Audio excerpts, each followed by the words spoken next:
3, 2, 1. You ready? You're listening to the Real Pineapple Podcast Network.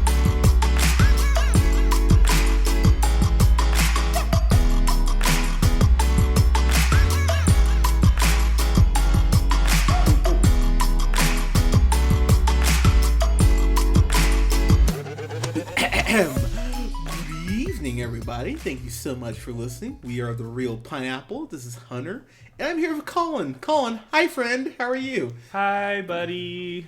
I'm good. How are you doing? Well, so we're gonna riff here for a couple minutes here. We are reviewing Captain America: The First Avenger tonight because we are what are we? Technically, we are 15 days. I guess 14 and a half days away from Avengers Endgame, which we won't be seeing that Thursday night, because if I saw Endgame fought Alea, she would break up with me. So we're seeing it Saturday with our crew. Colin's coming into town for this, which I'm super stoked for. Can't wait to see it. But we're rolling deep with a crew of 17 people to go see Avengers. Like, it's Taking over that theater. Yeah, so we actually have 3 rows, so I think I got six, 7. I think that's how I broke it down. So I will be sitting in the same row as you, because there will be points where I'll be like, oh my god, did you see when that? We need to be sitting next to each other. Is it the middle of the theater or the aisle? Aisle. Tight. Aisle. I want an aisle. I want an aisle seat, because this movie's like over 3 hours, and I'm probably gonna have to go take a piss. Yeah, yeah, we can talk about that real quick. The fact that this movie is, was it like 3 hours, 58 seconds? Like, it's barely over 3 hours, but it's 3 hours. And I think there's a website that you can look at, that'll tell you, the best times to go pee.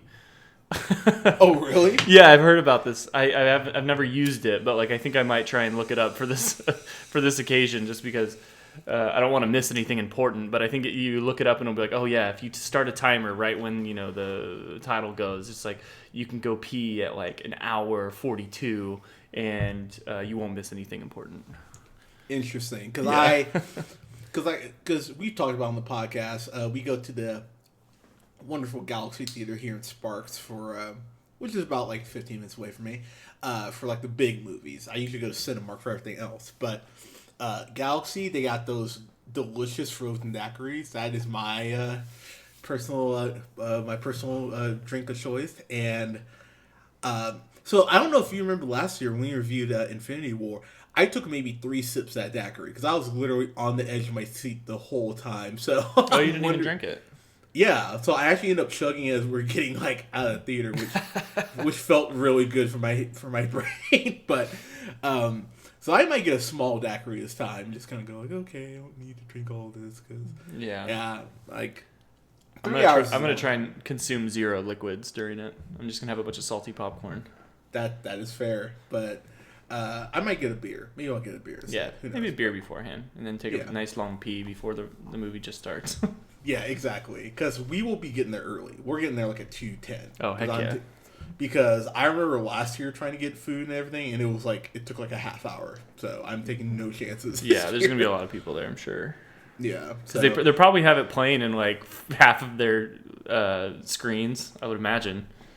Yeah, there are several showtimes around ours, so we will be Ubering over probably around 1:45-ish to get there 2:05. I'm taking no chances this year because last year was insane. So, anyways, so Captain America's First Avenger. This, in my humble opinion, started off what is the best, one of my favorite trilogies of all time. I have been a Captain America fan ever since I was a kid. If I wasn't using a trash can lid to pretend I was a Ninja Turtle, I was pretending to use a trash can. I was using a trash can lid to pretend I was fighting Red Skull. I love Captain America. So going into this, I remember because we saw Iron Man together, which is still one of my favorite movie-going experiences, along with Dark Knight and Scott Pilgrim. But I remember seeing this with Mama Hunter. Hi, Mom. And I just remember leaving the theater going, I love this movie. This came out when 2011. 20 Yeah, it looks like July 2011. Yeah, which you talk about a movie that just personifies a character, and we'll probably talk about this, if not even re-review it. I still am of the opinion, if we're taking the Avengers films out of it, that Captain America: The Winter Soldier is the best Marvel film they've made. It's Black Panther's right there, but I just rewatched Winter Soldier the other night, and I just went, God, I forgot how much I love this movie. Like, it's about as close to perfect as you can get for a political thriller. This movie is so much fucking fun, and it's retro. Like, it's back in the oh god, I should know this. Back in like the 30s, right? Yeah, it's like late 40s. 30s, early 40s. Yeah, World War II. Yeah, and I will say, so obviously it's not exactly like World War II, because there's they're using the Tesseract and people are dissolving with it. So you know what I mean, though. Yeah, so I mean, like Red Skull's Hitler, basically. Yeah, it's World War II. Yeah, it's World War II, but like it would be like if I wrote a World War II movie. Right. It's like, I mean, technically Star Wars is World War II. Oh my god, yeah, you're right, huh? Son of a bitch. Okay, that's I mean, fair. Stormtroopers were literally what like the Nazi like infantry were called. Yeah, that is true. Huh? God, you're just blowing my mind right now. But the thing I love about this movie, and I think we both talked about it, and I know we talked about it during our Infinity War review. I know everyone wants to go like Robert Downey Jr., Iron Man's the best, but Chris Evans, Captain America, he's been the MVP of the MCU for me. And each of his films have been, like, the floor is an A for a Captain America movie for me right now. There's not if you have not listened to our Winter Soldier review, you should. If you haven't listened to our Civil War review, you should. But those two movies are fucking great. This movie is delightful. And actually, in rewatching it, I kind of forgot how much I actually love this movie. Kind of your thoughts from like the first time you watched it. The first time I watched it, it wasn't my favorite, but this is one of those movies that I've rewatched several times, and this movie has gotten better. Some movies I feel like get outdated, and you rewatch them, and the special effects or some of the actors, whatever it may be, it may become like a little cringy or. You think, oh man, I remembered this more fondly. But this movie, I remember the second time I watched it, and I think, well, maybe it wasn't the second time, but the first time I watched it after Winter Soldier, where Winter Soldier blew my mind. I was like, we all wow, love that movie. Yeah, this movie's incredible. So I rewatched the first Avenger, and I was just like, oh man, this is so much better than I remember it being. So yeah, when I first watched it, for whatever reason, I didn't come out of the theater and think like, oh, that was, the best. I think I was certainly a bigger fan of the first time I saw Iron Man. The first time I saw Iron Man, I was just like, oh man, this is incredible. Like I loved the first Iron Man, and Iron Man 2 as well. Because I think Iron Man 2 probably came out around this time. I'm not sure what it was. I believe so. This is one of those movies that has gotten better over time for me, and especially to be able to go back and watch the first Avenger after all of the movies that Captain America has been in, all the movies that Chris Evans has been in. It's cool to have that dedicated of an origin story, like a full-length origin story, just out there for you to enjoy. There's probably lots of young kids that go and, maybe the first movie they saw was like, Age of Ultron or something, like really young kids. And then they have all these movies to go and reference back to. It's like getting into comic books after like, I would equate it to like when people got into comic books and there was all this lore out there and, someone reads a comic book and they're immediately so excited about it. And they're like, oh, I want to know more. And you're like, oh, well, here's this whole library of stories that you can reference, and it's all the canon that builds up to this point. It's cool that the MCU, has these old origin story movies that you can go back to. They're not that old, but I mean, like, 2011, a movie from 8 years ago, you can go reference. Like maybe Infinity War was the first movie you saw. You're like, oh, I want to see what Captain America's all about.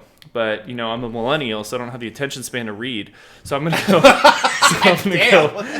Sorry, if you're a listener, you're a millennial. We love you. I am a millennial. Don't mean you. I am a millennial. Technically, according to Google, we are millennials. Yeah, that is true. So we're like late stage millennials. But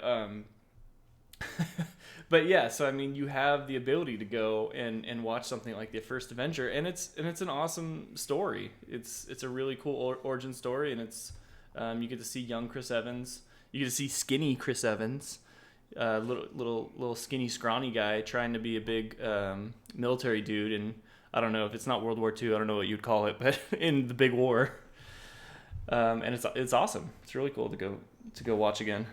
So, breaking down the story, so Chris Evans, of course, plays Steve Rogers, who is skinny to a point where it's terrifying. And I will say the CG that they actually did, rewatching it, I went, wow, they actually did a really good job with the CG. Like, it's a trip to see, because obviously you know what Chris Evans looks like, but it's kind of like, it was weird to see, but I was like, oh wow, that actually is holding up for me. So he's trying to get into the to go ahead and get he's trying to volunteer for the war, and they when he's applying, one of the times you see that he's got like asthma, like his like bones are brittle, like he's got all these like this chart of reasons why he should not fucking go. Yeah. So the guy he got like the worst luck on genes, basically. Yeah.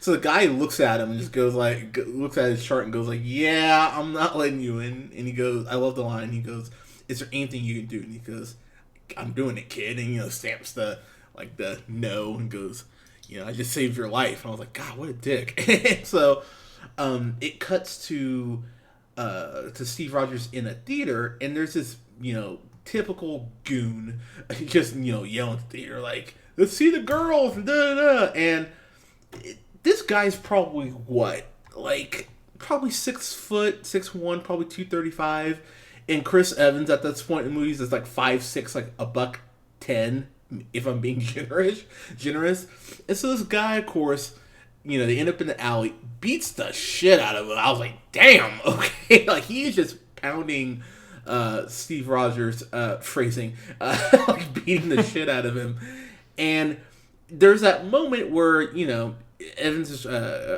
Steve Rogers is trying to pick himself up, and he grabs the trash can lid and he holds it up like a shield. And I won't even lie, dude, when I saw it in the theater, I was like, ah! I was like, oh, it's so cool.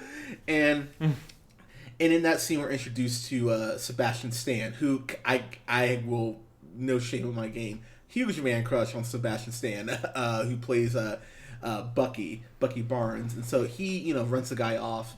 Him and Steve end up going to what ends up being the Stark Expo, which they tie back to in Iron Man 2, which I think is fucking awesome. And Steve tries to get drafted again because this guy is just fucking hard-headed. He wants to serve his country, which I think is just fucking wonderful. So, of course, this time, they're like, they basically, when he's found his paperwork, his doctor goes, hey, stay here. And he's like, what the fuck? And so he sees the sign that says, lying on your paperwork is a federal offense. He's like, oh, shit, okay. So Steve goes to leave, but he gets stopped by some security, and Dr. Abraham Erskine, who's played by the wonderful Stanley Tucci. And one thing I'm going to love him. And one thing I will say about Marvel, too, is the caliber actors are able to get just for smaller roles. I was like, oh, that's fucking amazing. The thing is, as soon as I saw that he was playing Erskine, I was like, oh, I know what happens to you. That's a bummer. Like, I wish I could see more of you. I love Stanley Tucci, except for when he's playing Merlin in The Last Night. That is. I want to put that out there. Yeah, no, that's totally fair. But I love the conversation they have before Steve. He tells him, look, we have another program that we could use to help you get in the war. And it's a super soldier program. And the conversation, this is when I started falling in love with the movie. Stanley Tucci, his Erskine, and Steve are having this conversation the night before he's having the surgery, and he's basically breaking down what makes him different from Johann Schmidt, who's played by Hugo Weaving. You, of course, know him as a Red Skull, where basically he got the same surgery, but he went not as good of a direction. I mean, he's like super Nazi, if there is such a thing. Yeah, they went in different directions. Yeah, slightly. And one thing I will say, it's a shame that Hugo Weaving just only played the character once. Because Hugo Weaving, Red Skull, he is such a dick in this movie, to everyone. Even the people that are working for him, he's like, oh, well, you're expendable, thank God. At least I'm safe. And what's he been doing lately? He used to be everywhere. He was in all the Matrix movies, and he was in all the Lord of the Rings movies, and then he was Red Skull. And then I was like, where'd you go? What have you been doing? But anyway, what were you saying? No, that's fair. I really don't know. It feels like, but he's one of those classically trained actors. He might just be doing Broadway. Yeah, he might have been like, dude, I got so much money from those giant franchises. I'm good on movies. I'm gonna do some Broadway or go do some stuff in London. Well, he was in I remember seeing him in Mortal Engines, which wasn't great, but he was in Hacksaw Ridge. I remember, and I really liked him in that. Hacksaw Ridge was good. Hacksaw Ridge is kind of like Captain America in that you just have somebody that's really brave, but well, a little different, but slightly. But you know what I'm saying? Hacksaw Ridge I remember watching Hacksaw Ridge and I was like, yeah, he's kind of like Captain America. He's just really brave, but he just won't kill anybody. He just wants to help everybody. Yeah, and I love the line where that Erskine asks him, he's like, so you want to kill Nazis? He's like, I don't want to kill anybody. I just hate bullies. I was like, damn it, Steve! Stop making me love you. And I love the line that Erskine drops to him. He says, no matter what happens with the surgery, promise me that you'll be who you are, which is, at your core, a good man. I just went, damn it, yes, I love this movie so much. So of course he ends up getting Super Soldier Serum. He is teamed up with Haley Atwell, who, give me 20 seconds here. Haley Atwell is one of the most gorgeous women in Hollywood. If I ever meet her, I might pass out. She plays Peggy Carter, and that woman, she's British, right? Yeah, she is. Mm-hmm. Yeah, she's lovely. And Dominic Cooper, who plays Howard Stark, who also is on Preacher, which if you don't watch Preacher, you should watch Preacher. Preacher is a great fucking show. He plays Jesse, but he looks so much like a young Stark. It really is a trip, and you see all of that that suave and that bravado that you can definitely see where Tony gets it from. But what's so cool about Steve getting Super Soldier Serum? First off, Erskine gets shot, which I went, well, that's a bummer. And the guy who tries to steal the Super Soldier formula, Captain America, Steve Rogers, just starts chasing him on fucking barefoot, by the way. So he's just running through New York like a fucking G, just chasing this dude. That's one of my favorite scenes of the movie. I was like, damn, okay, dives after the submarine. So he's chasing this guy all throughout New York, and I give the movie a half point up even just for this. The fact that the Hydra agent grabs his kid and just throws him in the water, I was like, what an asshole. This is a good move. It's it's classic Spider-Man. You got to choose between your girl and all these people in this car. Yeah, yeah, it's a good thing it wasn't a black kid. That kid would have drowned. But, Steve Rogers, why? Yeah, I can't swim. No. Steve Rogers, help the black kid. Oh, it's so fucked. But I appreciate the movie at least addressed it. He goes, go get him. It's okay. I can swim. I was like, oh, good for you, kid. You would have been in a better spot than me when I was here. He just comes to swimming. So then the movie really is about just Steve Rogers growing to the guy that we know and love. One of the highlights for this movie for me too, before I throw it back to you, Tommy Lee Jones, I feel like he plays the same character in every movie, but I don't care. He's so good at just being old and crotchety. So old now. he's getting up there. Yeah. Like but he's so good at playing old and crotchety, and just like he stops just short saying, "God damn it, Rogers!" He's right, he's right around the corner from that. Like he's one of my favorite lines is when he's talking to Erskine about like who should be the super soldier. So there's this one guy who's super buff and like and he probably jerks off to Men's Health, and like this guy who didn't have Men's Health back then. Shut up. But but this really buff dude who on looks would be the guy you'd give the super soldier serum to, and Steve Rogers, God bless him, he's this skinny guy who's he's trying to climb climb the rope and can't do that shit, and he's trying to climb this wall, can't do that. They're in the trenches with barbed wire above them. This dickhead kicks one of the beams so this barbed wire lands on him. I was like, wow, what a prick. He's trying, but Tommy Lee Jones just doesn't care. Chester Phillips, he's just like, how long I had to go ahead and beg Senator what's his name to go ahead and get this project off the ground. I was like, damn, you don't give a shit. But the thing about Tommy Lee Jones though is that he's so much fun in this, and you do see that exterior break down a little bit. I thought Haley Atwell, if it's not Chris Evans, dude, I thought she was my second favorite part about this movie. I thought she was just delightful, and being a woman back in the 40s, in a leadership role, because it's so much easier now. She gets a lot of shit immediately, by the way, by the goon who's just like, oh, like I thought I was volunteering for the U.S. Army, hi there, princess. It's like, oh my god. No, he says oh, hey, your majesty. It's like, god damn, guys are just the worst. So she punches him really hard. I was like, damn, okay, she can throw a punch. I really like this chick. Throwing it back to you, man, just kind of your thoughts on the supporting cast. Yeah, Tommy Lee Jones, man, yeah, he's getting so old. He's so amazing though. I always think of him being K. He was K, right? Yeah, in Men in Black. Yeah. That was always my favorite.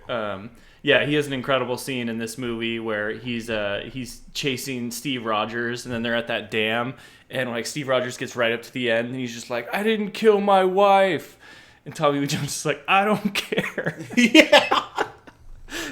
Of course. Yeah, that's not The Fugitive at all. But yeah, Tommy Lee Jones.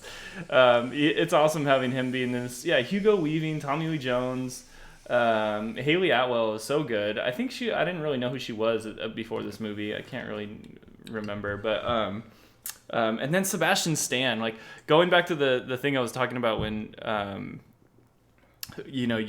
watching Winter Soldier, and then going back and watching this, it's just crazy to watch Bucky Barnes, throughout this whole thing, being the one guy that's his Steve Rogers' friend and helping him through everything, and then the tables get turned, and then it's Steve Rogers who's now, because of this crazy scientific experiment, the stronger kind of older brother type. It creates an interesting dynamic, and Sebastian Stan he's a good actor in this role. So yeah, I really liked all the supporting cast, and then Toby Jones, the dude that plays Dr. Arnon Zola. Dude, he's so good. Sorry, go ahead. No, yeah, but he is super good. But it just makes me think of how in I think it's Winter Soldier, right? When they find his consciousness locked into the computer, which is super fucking creepy. And they just turn it on, and I'm like, oh, okay, Dr. Arnon Zola's here. Yeah, go ahead. So one thing I will say, so Hugo Weaving, his Red Skull and Zola's weird bromance. There's even a point where Zola is like, "Hail Hydra," but he kind of looking around like, this motherfucker's crazy. When Red Skull just pretty much goes rogue and starts killing people with Tesseract weapons, which I was like, damn, that sucks for everybody there. But it's funny to see even Toby Jones or Zola even go this is a little strong. But then you see him in Winter Soldier, and he's just and I don't give a fuck, man. I'm gonna kill everybody. One thing that I just find amazing about this movie too, the costume. Oh my god, the costume translates so well to film. I was shocked at how good it looked. I mean, it definitely looked. I mean, it's a man running around in a giant American flag. I mean, you can only do so much, but It's terrible camouflage as well. I did not even think about that. That's very accurate. Like, I don't think they would throw him out there in the middle of battle, like with a bunch of bright blue and shit. Like, yeah. At least they like kind of dimmed down the colors a little bit when he was actually in war situations. But kind of stood out like a sore thumb. I think he would be a giant target for everybody with their guns. Yeah, no, they definitely know the colors a little bit, but yeah, that is a very accurate point. Like it's in a you've got a giant star and a giant frisbee. I mean, what are you gonna? And it was really more too when he was being like kind of like the USO show type stuff, where he's like the propaganda type of guy, or been like, yeah, you guys are doing great, and then. I loved that part of the movie as well, when he's dressed up in all of his bright colors, going and like cheering on everybody that's like actually risking their lives, and they're all just like, bring back the girls. What the fuck are you doing up there still? Like, no one wants to see you. You're just some like strong dude that's not even actually fighting for the country anymore. And he's filled with conflict after visiting some of the sites of all these people in the middle of war. I liked that aspect of some of the storylines as well.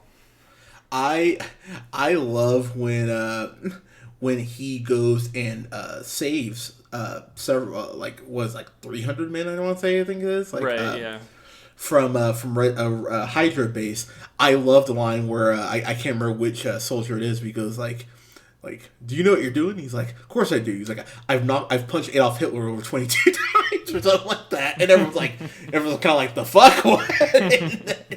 And I thought that was so funny. And when Red Skull meets Steve Rogers for the first time, it's so funny. They're on this like platform that's splitting apart, and he goes like, "Oh, Captain America, like I'm a huge fan of your films." I was like, "What a dick!" I was like, "God, I can't even give a compliment without being an asshole." But the one of the shots in this movie that just gave me goosebumps. I remember seeing it in the trailer, and I went, "Holy shit!" When you see Red Skull take off his mask to reveal the Red Skull, I was like, "Oh shit!" And they cut back to Bucky Barnes, and he's like, "That didn't happen to you, right?" I was like, "Damn, that is some intense shit." Like it's a trip. Going to the action scenes now. There's just this montage. We're gonna need a montage. Sorry, but montage. Gonna need a montage. but there's this montage where they show Captain America and the Howling Commandos, which is made up of Kenneth Show, who plays Morta. You've got one of my favorite actors, Neil McDonough, who plays Dum Dum Dugan. You've seen him in Justified and DC's Legends of Tomorrow. He's an incredible actor. You got Derek Luke as Gabe Jones. I love Derek Luke. I wish I'd see him more. But they're like the main people in the Howling Commandos. And you just get this great montage of Cap and the Howling Commandos just fucking up everything that Hydra's doing. They're breaking There's this point where he throws his shield and hits this Hydra guy who's hanging out in a tree, and he just falls. I'm like, damn! It's in the snow and everything. Like the montage is amazing, because it is just Captain America throwing his shield a bunch, using a sidearm, throwing people like 30 feet, and then like crushing tanks. No big deal. Like it's such a cool montage, and it really does showcase his strength. I will say too, man, I know people give, one of my favorite lines in Age of Ultron is where, Ultron goes, "Oh, you have vibranium and you use it just to make the world's largest frisbee." And I was like, that's not fair. I'm like, that frisbee's effective. And the movie really shows off how much he uses that shield, and really how incredibly, shockingly useful that shield is. Like, I was like, oh, he's throwing it to he's like ping-ponging it. Like, he's throwing it off of like walls that's hitting people in the back of the head and shit, and he's using it to obviously withstand gunfire because it's made from vibranium, which of course is is what everything in Wakanda's made out of. Is there a baby over there? Oh no, that was Navi. She's my my text message sound. Okay, Navi, of course, from Ocarina of Time. But yeah, sorry about that. I just silenced my phone. No, you're all good. My apologies. I was like, what the hell is that? But yeah, I mean, kind of your thoughts on like the action scenes. Yeah, I thought the action scenes were pretty cool. You know, you get some of that kind of gritty war type of scenes mixed in with a little bit of Marvel charm. I really like it. Yeah, I don't know if we've talked about Joe Johnston, the director who did it, but yeah, I thought he did a really good job with some of these action scenes. He kind of kept them not too over the top. You know, it was nice too because he did a lot of like kind of like older iconic 90s movies like Jumanji, The Rocketeer, October Sky. Love The Rocketeer. Yeah, Rocketeer's incredible. He also did Honey, I Shrunk the Kids in '89, but That's so random. yeah, I know. But yeah, he you know, I grew up with a lot of his movies and I really enjoyed them, and to see him you know, take a crack at this Marvel war hero movie. I thought he did a really good job with the action scenes. I thought they played pretty well. Yeah, one thing I do love is that they, as the action scenes are happening, they do cut to Red Skull, you know, at points, and in Red Skull, you can just see him getting more and more pissed off. There's this point where he just snaps, and he starts yelling at Zola, and he's like, "We are gonna lose." He basically goes, "We are gonna lose everything because you can't beat a simpleton with a goddamn G." Like, he's getting so upset at everyone because they can't stop Captain America. And one thing the movie does a real great job of is making him feel like a force, but you feel like the powers are great, and it's also great he's not, you know, 5'6" anymore. But the fact is, like, this is just an enhancement of who he is. He's just a good person who wants to do the right thing. So his will, honestly, is probably the best thing about him. I pointed this out, and I will say it again. The fact that Cap is really the only person who got a clean shot on Thanos and blocked his shot with the Infinity Gauntlet, might I add. It just speaks to the fact that his will is just second to none. The big action scene, which of course sets up Winter Soldier, is they go onto this. It's not a train. Yeah, it's like a super fast train that they have these Hydra weapons on, and Bucky and Cap end up on the train. Bucky gets blasted out the side. I was like, holy crap! And of course, that leads to him being discovered and becoming Winter Soldier. That scene is heartbreaking because it leads to the next scene where he goes, "I can't get drunk," and he's talking to Peggy Carter because his metabolism burns, was it 3 times, I want to say, faster than the average person, which I went, lucky bastard. But He's just got like a crazy efficient liver. What a curse. Yeah, I know, right? God. I mean, not being able to get drunk would be kind of a bummer. Yeah. But you think he can get stoned? Oh, that's a good question. I bet he could get stoned because you could smoke a lot really quickly. You can't really drink too quickly. True. We should ask Chris Evans when we at some point. Yeah, when we go hang out with him. Yeah, like I'll we had that planned. Yeah, yeah. Do you get high, man? But yeah, just slide into his DMs. Yeah, do you even smoke, bruh? But he, like, it's really sad though, because, and that's just something that the movies forward have done a great job, and this movie does a great job of it too, where the fact is you feel their friendship. They are BFFs, you know, and you know, Bucky. I love the line where they say, "Hey, we're going to take down Hydra." And Steve goes, you ready to follow Captain America to the jaws of death? And Bucky goes, no, like, hell no. He's like, I'm ready to follow that kid I grew up with in Brooklyn. I was like, oh, this is so sweet. I love the fact, and I point this out just for my own selfish reasons, I love the fact that he's just so awkward around women, because I feel you. I was like, I totally understand. And him and Peggy's romance, it does feel very natural, because the first time he talks to her, he's just saying all the wrong things. I may have done that once or twice talking to a girl, and once or twice only. But he's like, "Oh, you're a Dane," but like you're not. No, like you're a Dane, but you're more than that. And he's just stumbling, and you're like, "Oh, dude, just stop, cut it right now." But there is that point where she sees, obviously his abs, because, but she sees him for the really great person he is, and when they're separated, and it in the comics it's just as sad where they do get separated because after this amazing, and I wanted to get your thoughts on this, the last fight scene, kind of on the Red Skull's plane, I thought was badass. The punches felt real. I was like, and that's something the Captain America movies have just been great at. Are the action scenes across the board. I think they're the best ones in the MCU consistently, personally. But because I don't mind CG obviously, but it's more hand to hand. I'm always just like, yep, I love this shit.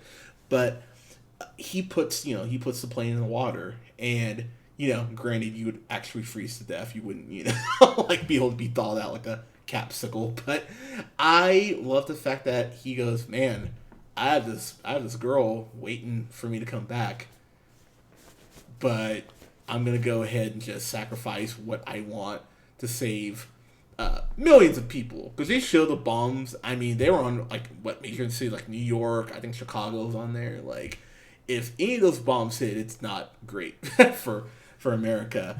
Kind of your thoughts on the last fight scene, kind of the action overall. Yeah, the last fight scene's awesome. It kind of starts the tradition of Captain America movies being having that close quarters, hand-to-hand combat that the Russo brothers really took and elevated to incredible level in Winter Soldier. But it really starts that trend out well. That last scene on the plane is super intense. It's done very well, and then the sacrifice at the end, just gut wrenching. Just for a character to be able to sacrifice their life to save all these people, even though it's gonna hurt the one person that he loves the most, that's so selfless and so heroic, and then to have that character actually not die and then come back into another movie, it's just how is this person not going to be one of your favorites, if not your favorite, going forward? It's he's just kind of built up as that perfect heroic and most importantly American. That's right. Yeah. No more Brits stealing our jobs. yeah. Suck it, Brits. I'm just kidding. I like British people a lot, but So it's just the full package, including his full package. You literally beat me to it by half a second. Yeah, I was like, I know Hunter's gonna I probably should have just left that softball up for you. Yeah, that's all right. But how do you not just love Captain America after that, man? He's the best. Yeah, so I will say as we're wrapping up, I don't have any problems with this movie. There's nothing glaring for me. I thought the score, the Henry Jackson score, the whole, let's go march for America, that whole kind of style music, I thought it worked really well here. It is a very triumphant, inspiring score. I know I'm jumping to another movie here, but bear with me. I just rewatched, as I mentioned, I rewatched Winter Soldier, and I think the end credits for Winter Soldier, as far as how, how they do the art, and everything kind of bleeds into showing another character and all that, I think that is the best credit sequence Marvel's ever done.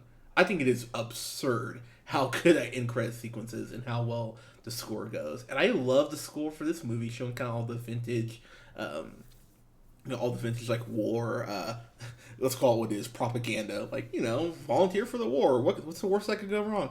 Kind of all that stuff. But I love the score, the very, very pro, America, yeah, fuck yeah, about that. I wish they'd play that during it, but I absolutely love the score here. The direction is so well done. The costumes are great. And yeah, I really do believe this is. I think this is the most underrated film in the MCU. I have so much admiration for this film. I can't go fan fucking tastic, but this is a solid A for America for me. So, yeah, Colin, kind of your final thoughts and your grades, sir. Yeah, I think the best thing that this movie did was bring the character of Captain America into the present day. Well, I mean, Winter Soldier really brings him literally into the present day, but this brought Captain America to the mainstream where people could really get behind this character and really get an idea of who he is, why you should care about him, why you should trust him as being the leader of the Avengers, or at least like part leader type of role. Why should that matter to you? Why should you care about that? And I thought this movie did a really great job of doing that. I don't think when I was a kid growing up, I was ever very interested in Captain America. I didn't really get it. I definitely get it now, especially having learned a lot more about World War II and how this character came to be. Just looking at some of the information on the actual comic book character about how the origin of the actual character in comic books. It was in 1941. America wasn't even in the war yet, but the war was in the news every day. I mean, everybody was terrified. Even people thought they were safe being in America, but I mean, this was when France had already been invaded by Hitler. Poland had fallen. Britain had all of its troops in France, and they were getting overwhelmed by the German forces, and everyone's like, holy shit, the world is actually falling to this horrible tyrannical force that is the Nazis. And I mean, it was a really scary time. And especially to be a kid, I would be all about a comic book coming out about some American hero that's just single-handedly going to go out and punch Hitler in the face and win the war. You know what I mean? Yeah, no, absolutely. I wouldn't care about, a Batman or a Superman. I was like, I just want an American to go win the war single-handedly. So I can see how people would rally behind this character. It's hard to think about now, so removed from World War II. But back then, it was the scariest time for a lot of people. It was a time of, very real uncertainty about the future of the world. So I would be all about this character. And to bring him back from, his origin in the 40s in comic books, and then to make a movie in 2011 that really hit home with a lot of people and just made you just realize, what it means to be a hero, what it is to be brave, selfless, all of those aspects. I thought it was really cool to see a movie that really did that character justice. In a really great origin story, in a really, just in an important way that it was done. So I love this movie. When I first saw it, I probably didn't really get Captain America. When I first saw it, the only really connection I had was I love to use him in Marvel vs. Capcom. That's fair. He's great on it. He's got really good moves in that game. But after seeing this movie and then Winter Soldier and then rewatching this movie again, I was like, yeah, this movie's badass. It totally holds up. It's definitely an underrated film in the entire canon of the MCU. I think every movie built on after this, so I would give it in the A range. I would give it an A- just because the next one's just each one got a little better. So, but yeah, this was a solid A- for me. Definitely in that A range. No, that's fair, because I think originally I probably would have given it B+, but I will admit I really have grown to love this movie more. It's grown. I think it's gotten better with each viewing for me. I just find little things about it I like more. Of course, this leads into the Avengers, but I'll throw this out real quick. When Steve gets found and discovered, and he's woken up, you feel the fear. So I'll be honest, man. There have been times I've woken up and the power's been out, and I'm like, what the fuck is going on? I freak out just on that alone. I can't imagine growing up in the 40s and then running outside and seeing billboards and shit like that, like literal lit LED light billboards, and cars that are just like seeing all what we have now coming from the 40s. That would be such a mind fuck. I can't even imagine. So when he runs out, and Nick Fury in a badass cameo, by the way, when he goes, "At ease, soldier," and he tells him that he's been asleep for 70 years, or almost 70 years. You just feel so bad for him, because then your brain goes, "Oh wow, most of the people I grew up with are dead. That sucks. Yeah. Oh my god, I don't know where I am," and like that all of that just washing over you is such an intense. Oh my god, how would you even begin to cope with that? Sort of aspect to it. But yeah, A-, dude. I don't blame you for that at all. It's still a damn good movie. And I like in Winter Soldier at the start when he has this little notepad of things to check out. Like, I forget all what it says, but it was like, remember his list, and then the Falcon tells him like an old record to listen to. Marvin Gaye, Trouble Man. Yeah, there you go. I was actually just listening to that last week. Nice. Yeah. Yeah, the movies really do hold up, and I love this movie though. So, guys, if you have not seen First Avenger, and I talked to several people who actually have not seen it yet. Oh, gotta watch it. You gotta know the origin of Captain America. Yeah, and it does make you appreciate Winter Soldier and Civil War. Like I said, this is one of my favorite trilogies of all time. I love this trilogy. So, if you haven't seen First Avenger, you should. Rent it.